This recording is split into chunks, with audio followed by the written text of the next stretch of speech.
From the world of AV programming and control with James King, I'm Steve Greenblatt, and this is Ask the Programmer. James, how are you today? We're actually at a milestone episode 250, so I'm pretty excited about it.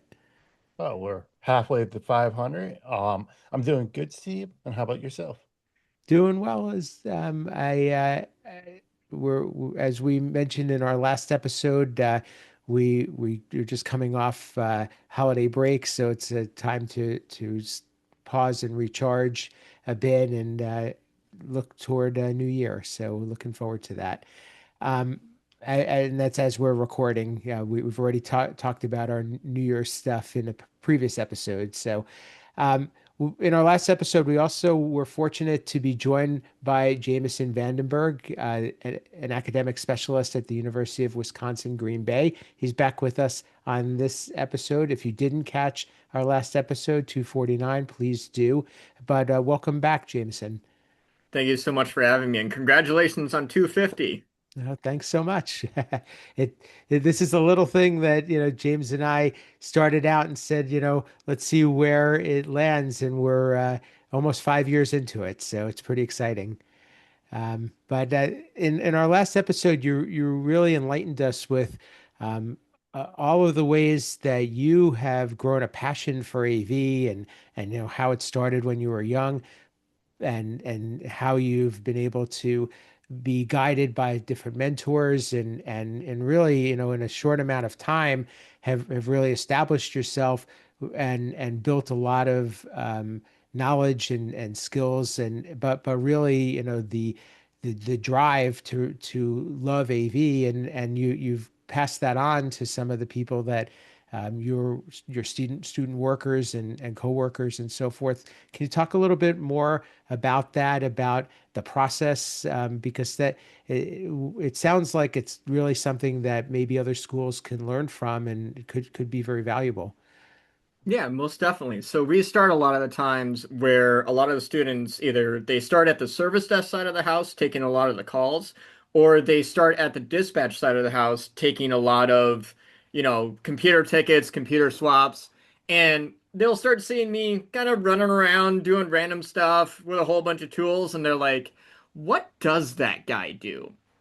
And eventually I end up chatting with them and kind of sharing, my story of it and then sharing kind of what I do. And most of the time they're like, 163-inch TV. Oh my goodness, how big is that? And then we start going over to the set areas of either seeing like a 98, 163, and seeing like a projector. And they're like, so how does that work? How do you do this? How does that end up there? And then they start kind of doing some of the installs with me. One of the newer students over at Dispatch is actually installing an 85-inch with a one of the Sennheiser bar cameras with me as the first introduction into AV. And it always starts there, and then they start seeing different ways that they can kind of like grow more knowledge. And a lot of times they go from install to design to programming. That's usually the route that they go because then they actually have a full grasp of the concept of AV programming. That's really, really cool. I mean, you really are establishing a training program almost, and it sounds pretty amazing. Um, the, the fortunate part too is that you have the flexibility to be able to give these opportunities and have give people an opportunity to experiment and I'm sure that there are times where they are not successful. Can you talk about some of those learning experiences? Yeah, so a lot of the times, listen, one of the best ways to learn is through failure. I'm a strong believer that it's okay to fail. Like there's a certain point where, yeah, you failed a little too much, but let's learn from this. We've had students in the past, like, in all honesty, we were mounting a TV up a little too high, and then all of a sudden they caught it by the edge and they crack it and it shatters. And it's like, oh, it's an $1,800 TV. You can't react negatively to a student learning. If they have installed 5 TVs and this is the one broken one, it is usually an accident. Now, if it's they installed 5 TVs and they break 10, a little different of an aspect to look at it. With a lot of the training side of it as well is they start from small and then go larger. So we start with, hey, here's how to set up a computer, here's how to set up a monitor, here's what this cable is, this cable, this cable. And then we start going into, okay, this is how you use a hand tool, how to use a drill, and then go into installing TVs. And then once they get comfortable doing that side of the house, then we start looking at, hey, in this space, what would you do? And we ask the question a lot of the time with the students of, hey, in this classroom, what does it need? And a lot of the times it's stuff that I didn't think about. Like, for example, we had one of the students, I'm like, hey, Michael, what do you think this room needs? And he's like, well, whenever I'm in classes and I'm online, I don't like hearing a computer speaker. I want to be able to hear an actual microphone. I want the cameras to switch, while people are talking just for the online experience. Or my other student, Kayla, she's like, I want the lighting to be better because the projector just needs some type of help because it's too low of power, or we need to start looking at direct view LED. And she was specking out, Epson direct view LED as a student. Like, that is insane to think. And she's like, yeah, this 163-inch would look perfect on this wall. And I'm like, you got an eye for design. Let's continue this. So allowing these students to make those calls of like, I think I'd do this actually instead of what you're thinking, and challenging their brain to think differently is one of the best things you can do to get into this industry. Yeah, I love all the things you're saying. How much does like formal training come into to play? Are you sending any of the students to like get a CTS or learn from any of the manufacturer training that's out Yeah, there? so we do a lot of formal training. A lot of the time it is more free training than paid training because students obviously you're already paying an arm and a leg for college. And I don't want to, take away too much of their money by saying like, hey, let's go do a CTS because $500 to me might not be as bad, but $500 when I was a student, whew, that was like my entire paycheck. So I don't want to do that, but like at the same time, we work a lot with Extron, we work a lot with QSys. I talk to a lot of my integrators of like, hey, when you're on site, can you designate like 1 hour for your installers just to really give my students tips and tricks of just like what works for them, what did they do, and it's been a relationship building with all of my integrators, manufacturers, and I've just had a meeting with Planar to say, hey, if there's any training for how to install these direct view LEDs, can I and a student join for these trainings that integrators are getting? Because that's what we need to do. Really fascinating amazing progress. This is a conversation that I think more and more schools need to have, and more of the industry needs to be aware of. Um, James, what are your thoughts about how we could create more visibility around this? Things like this podcast where we just have guests come in and speak about it. What George Chaco is doing with next level learning, is a great thing as well. Another way to get the word out. We got HEPMA. There is a lot of avenues out there to get the word out of what's going on, what schools are doing, and we got to understand this is something I'm still learning as a leader, but also things I say to my student workers is my job is to educate you. You're here as a student to get an education, not just in the classroom, but also outside of the classroom. Working for me, you're not. It's not just a job. I'm also here to educate you, um, and that's when like Jamie said, you just get them involved, bring them along. What are you going to do in this situation? What can you do here? Failure is a great learning tool. We all know Michael Jordan. Michael Jordan has the famous quote of, I missed more than 9,000 shots in my career. I lost almost 300 games. 26 times I've been trusted to take the game-winning shot and miss. I failed over and over and over again in my life, and that is why I succeed because of his failure. We all learn from the failure. What I tell my team is you are going to make mistakes. It's how you recover from those mistakes. Did you learn from it? If you're making the same mistake over and over and over again, there's a problem. But if you make a mistake and be like, cool, I learned from this. I'm going to take these steps moving forward. Cracking a display. Cool. I now need to know to be careful, not grab it by this area, not twist it. You learn. Cool. Now that's great. We learn. Yeah, we made a mistake. Could be $1,800 mistake. Could be 5 grand. But who knows? Sometimes those mistakes are costly. I mean, I tell everyone, again, this is us as leaders, as full-time people, we also got to let people know that failure happens to everybody. I took down the AV network during orientation at school, and anyone who works in higher education knows orientation is a big deal. And yes, I took it down during orientation. Didn't mean to. I made a mistake. I learned from it. Trust me, we all learn from it. But that was only down for like a minute or two. And because we were in an environment that allowed people to make mistakes, I remember after that incident happened, we took care of it, we got him up and running. I remember talking to the person who was actually speaking on stage when the microphones cut out. I apologized to them. I was like, hey, I'm sorry about that issue. And they looked at me and go, we knew you would have it covered.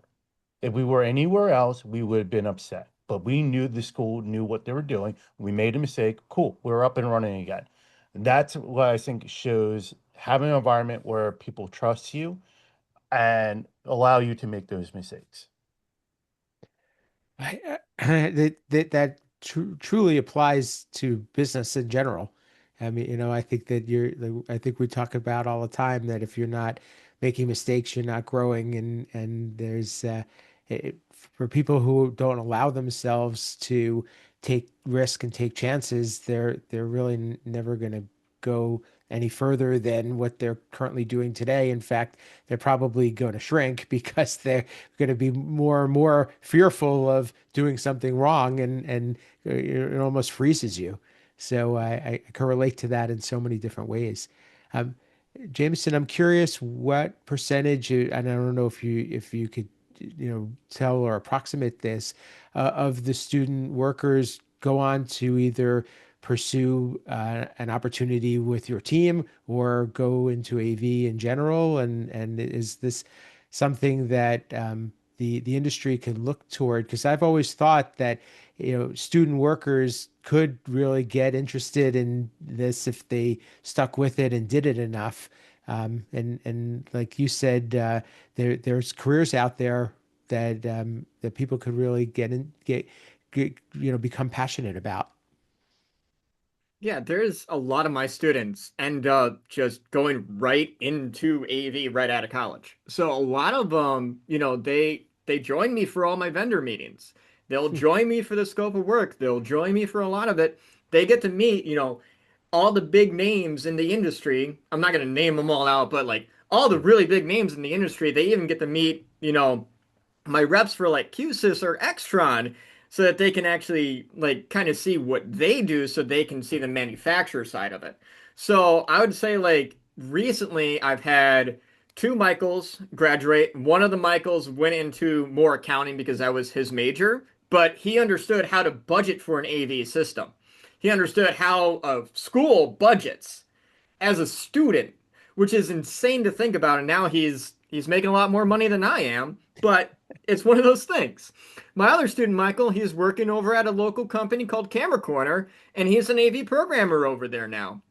And then I have two other students that graduated. One of them said, I like AV, but I like the electrical side of it.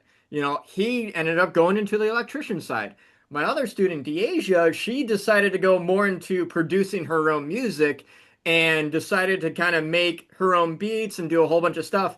But she learned so much of the same fundamentals that AV teaches you to be able to do so many different things. And then right now, my other student, Kayla, she's going into more design work. She's doing great things out there, and I'm so excited to see where she goes.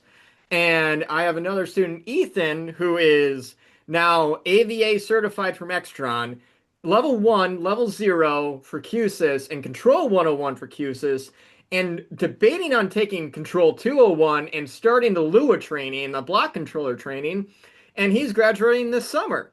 And I know he's met so many of my companies that I've worked with that I know he's going to get out of this college and I know he's going to have a great career. And that's the nice part about my role. I get to see these people start down here and then go all the way up to high level stuff. And I'm like, you did it because you were driven to do it. It was some motivation, some teaching on my factor, but because of your drive, you went from here to here by the time you're done in college. And it's amazing to see that. It's amazing to experience that, especially when they go into AV programming. I mean, we need so many more AV programmers out there that understand so much more than just I can write a code, you know? And that's a great lead in to there's so much of an on-ramp to figuring out how to get into programming, and most people want to learn it and want to understand it. You mentioned before about, the process of install and design and programming, and can you talk a little bit more about what you think contributes to somebody who is successful and kind of sticks with doing AV programming?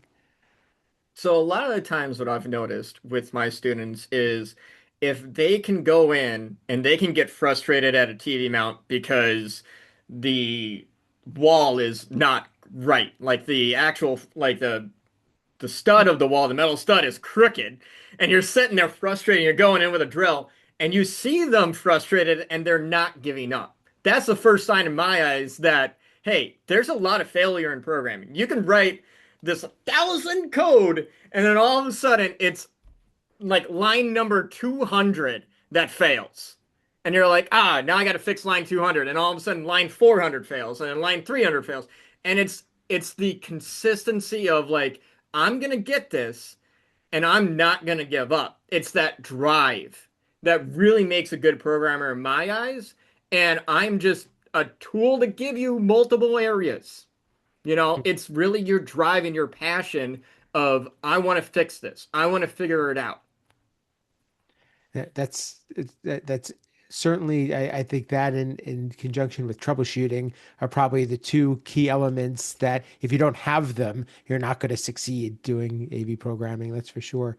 Uh, one of the things I'm curious about and is how do you keep up with getting all of your work done with all of this training and how much you invest in students, which is phenomenal. Going back to what you mentioned in episode, the previous episode, where you talked about your AV journey, you got a lot on your plate. Yeah, I honestly I do, but it's higher ed. It's all about time management. It's all about balancing, work and personal life, taking the needed PTO to relax. It's the factor of you go into the office, you get as much as you can done, and you try to help out as many people as you can. Because realistically, I'm one guy, but I can do quite a bit. If I manage my time and I have my calendar set for different things. And there's times where my calendar doesn't have anything on it, and I'm like, okay, I'm going to program for 30 minutes, set a timer, just like James was talking about with the holidays. Of I'm going to program for 30 minutes, and then I'm going to take an hour break, and I'm going to go check in with what I say my clients, but they're more coworkers because they have so many projects. I walk into their office and say, hey, how's it going? Here's the update on this. I'll follow up with an email later on. It's the factor of just time management. Be able to manage your own time, be able to manage all of those perspectives. You can do it, but it will take some time to learn how to manage your time properly. And your office will be a mess. Like, I'm testing so many things right now that might be broken, but that's okay. That's fantastic, and I'm assuming too, because of the natural way that higher ed works is you have your high times of being busy, probably during breaks and in the summer, and you have some slower times where you can do more of the things that you're describing as well. I'm guessing that, being able to lean into that is probably also very valuable. It's incredibly valuable. And one of the most valuable things in my eyes is my boss. He doesn't breathe down my neck. He says, "All right, you got it? You got it? Cool, done."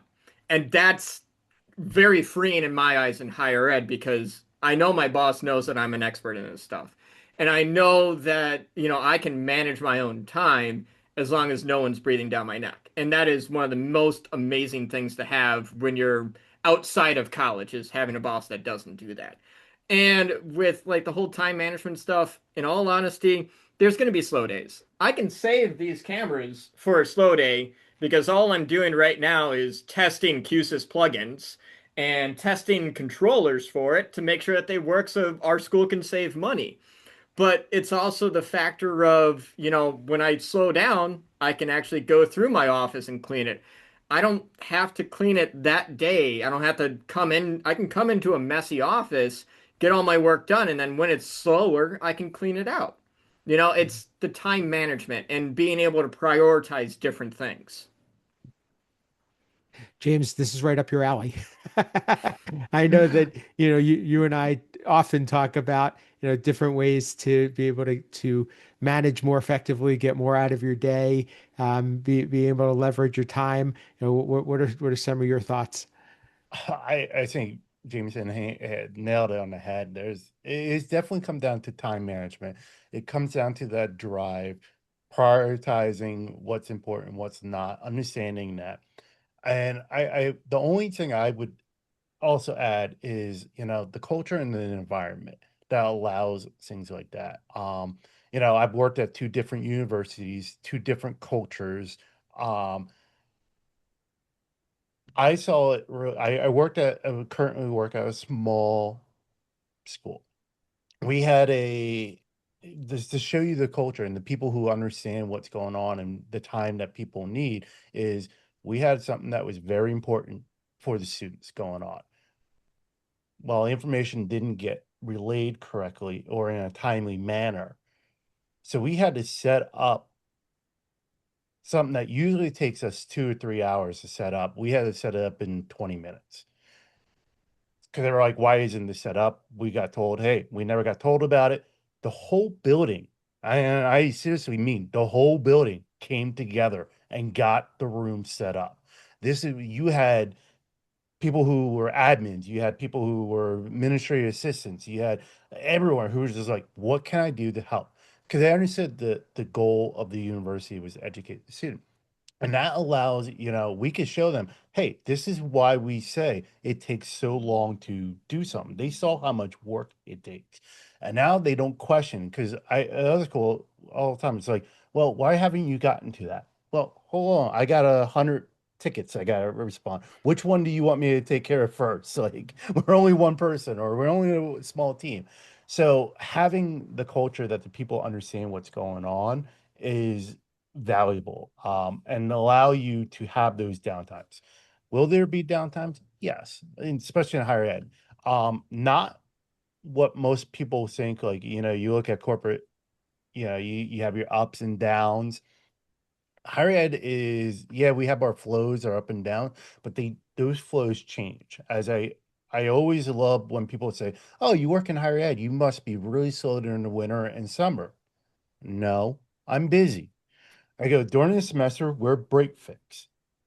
During the winter and summer, we're project focused. So that's really, yeah, we have our up and down, but we're still a steady work and finding those times, allowing like, okay, maybe we only have a team of three. One person is focusing on training, one, the other two is handling daily operations. And then, you share that knowledge among each other. Those were the only things I would add to what Jameson already added as well. That's really great insight and great lessons learned, and I think it comes down to being able to understand the environment that you're in, the opportunities that you have, and the best way to work through it, and to lean into the situation that you have and leverage it as best as possible. Jameson, before we let you go, anything else that you wanted to share with us, with our audience, and we've gotten so much value out of what you've provided so far. I would honestly share one thing. When you're learning programming, use AI properly. Don't just say, I want this. Allow AI to teach you some of the smaller things if you don't have the resources that a college has. And start with one language. I started with Lua.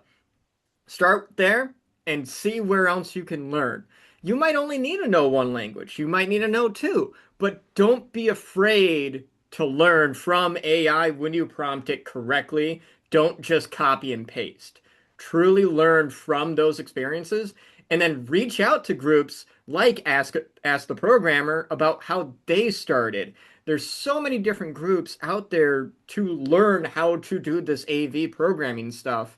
And it's not hard at the end of the day. It's one of those things that you can do.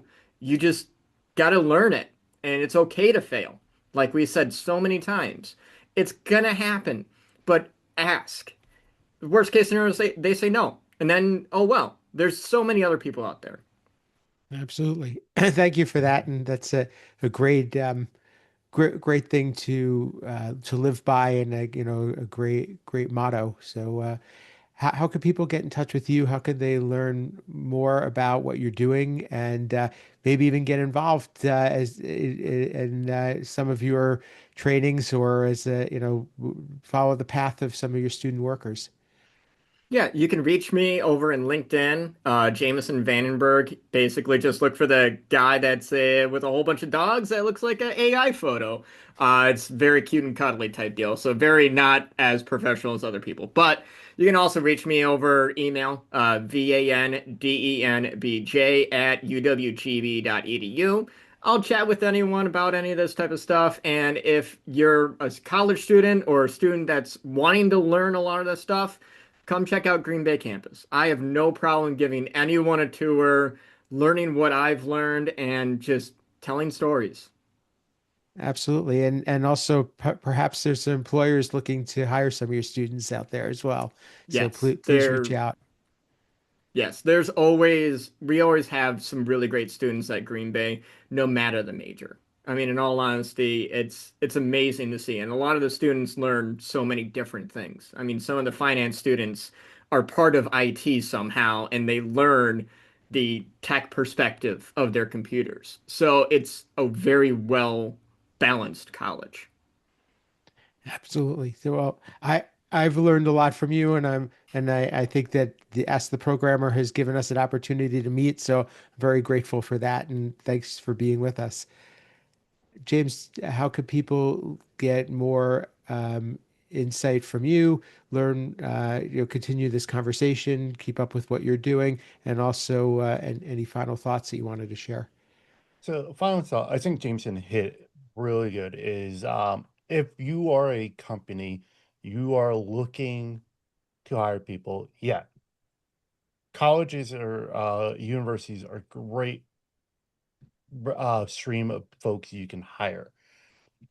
And the thing is, especially if your clients are higher ed, and having somebody you hire that have worked in a higher ed environment is great because we are unique. Even when Jameson mentioned that he had a student who went into finance and knew how to account for higher ed budgeting, I don't know how many times I have to sit down and talk to a vendor and go, sorry, our budget cycle is this way. We have to finish this way.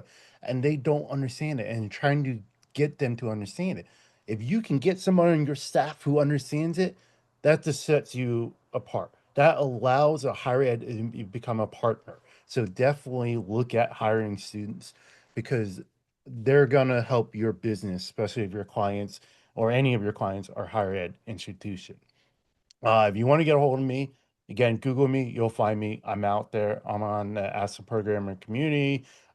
Again, I'm out there, but I really say connect with Jameson, wealth of information. He's willing to share. Take him up on it. Absolutely, I second that. For me, you can find me at Steve Greenblatt on social platforms. LinkedIn is the best place where I spend most of my time. And my company, Control Concepts, is a supporter of this podcast, and we build some of the plugins actually that Jameson mentioned that he's testing. And we help programmers succeed through having these building blocks that allow them to make their projects go more smoothly and more successfully. So you can find out more about that at controlconcepts.net. If you are watching this podcast, and I hope you have, we're on YouTube, but if you want to listen, we're on your favorite podcast player. In either case, leave us a rating review. Let us know what you think. Please share your favorite episode. We'd be very grateful for that.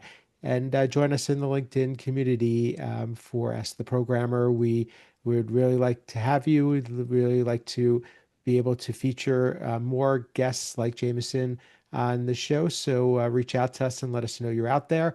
And also let us know what are some of the things that you want to learn more about, and we'll do our best to cover them. So thank you for listening and watching. Until next time, this has been Ask the Programmer.